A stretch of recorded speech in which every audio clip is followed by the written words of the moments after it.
I'm Paul Fleming McCullagh, and in this video I'll share my successful approach to project management when we organise and guide, do and deliver the work that needs to be done.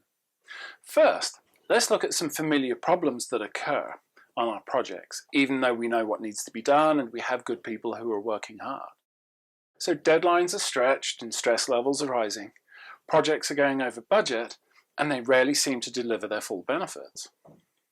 Here are some interesting survey results. So Project Management Institute's Pulse of the Profession from 2018 states this. As of this research, 9.9% of every dollar invested is wasted, down from 13.5% in 2013.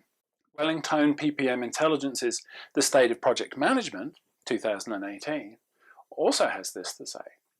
46% of projects are mostly or always completed on budget. 36% of projects mostly or always deliver their full benefits. But that's less than half of our projects that are on budget, and only a third deliver their benefits. And let's not forget that 10% wastage. I mean, what could you do with that extra money? So here's how Be Helpful, Get Engagement can improve those numbers and consistently deliver successful projects. So Be Helpful is understanding what our audience needs and providing the right solution. Get Engagement keeps them coming back for more. And when you do both of those better than anyone else, you become the go-to project manager. It's your approach, your leadership that people rely on and follow. So what does our audience need? Well, they need leadership and processes that generate understanding around the work that needs to be done, how it's going to be done, when it's due, and then making those competent adjustments as the project progresses. So how does the solution fulfill that need? By a simple approach to managing the project. Organise and guide, do and deliver. So as the person responsible for the project's success, you organise the work so everyone understands what's needed. You guide the project so everyone understands what's happening. You help the team do the work and deliver the sprint phase or end product. So organize and guide, do and deliver, it complements existing methodologies such as hybrid or any of the agile approaches. So for example, when sprint planning, we're organizing the work. In the sprint review, we're delivering the finished functionality for that sprint. Because the objective here is to simplify how we manage our projects and make our methodology and processes efficient and effective, which is critical to gaining the confidence and trust of our team, the sponsor and stakeholders. Because when everybody has confidence in the project and the team's ability to do the job, they'll keep coming back for more throughout the whole project and also into the future. So I like that, and I hope you do too. And so how does it work? So let's look at organize. Whether it's building the overall plan or a single sprint, everyone involved understands what we need to do, how we're going to do it, and when it will be done by. And so organize the work into chunks that are clear and easy to follow. And make sure that both the team and the sponsor have buy-in on the project scope, associated timelines and costs. Now, let's talk about guide. So as the project is progressing, everyone has confidence because there are no surprises, problems are fixed, and deadlines are being achieved. And to do that, build strong relationships with your team, your sponsor, and stakeholders. Talk intelligently so the answers you provide and the regular project updates you give, both the good news and the bad, are trusted. Anticipate changes and risks, so if they do arise, you have a solution at hand.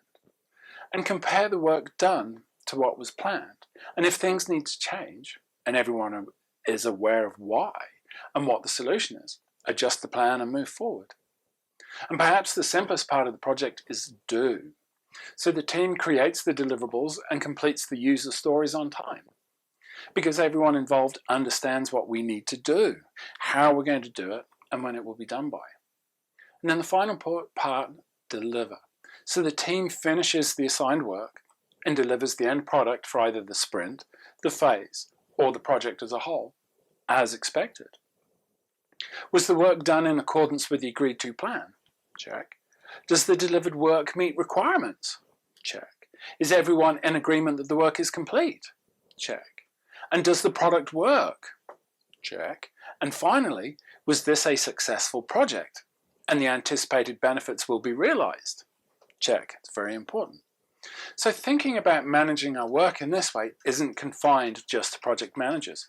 It applies to anyone whose work has a start, a middle, and an end. Whether looking at the high-level project plan and its overall progress, or down at the more detailed level of a 2-week sprint, organize and guide, do and deliver is effective at all levels of a project. Okay, so what should I do next? Well, you can perform a sniff test on your project. And this is what I mean. So programmers and software engineers will often perform the sniff test when they're peer reviewing each other's work. And so if after a quick evaluation the code looks bad and it acts bad, then chances are it's going to smell bad. And if it assaults the nostrils week after week, that indicates a deeper problem.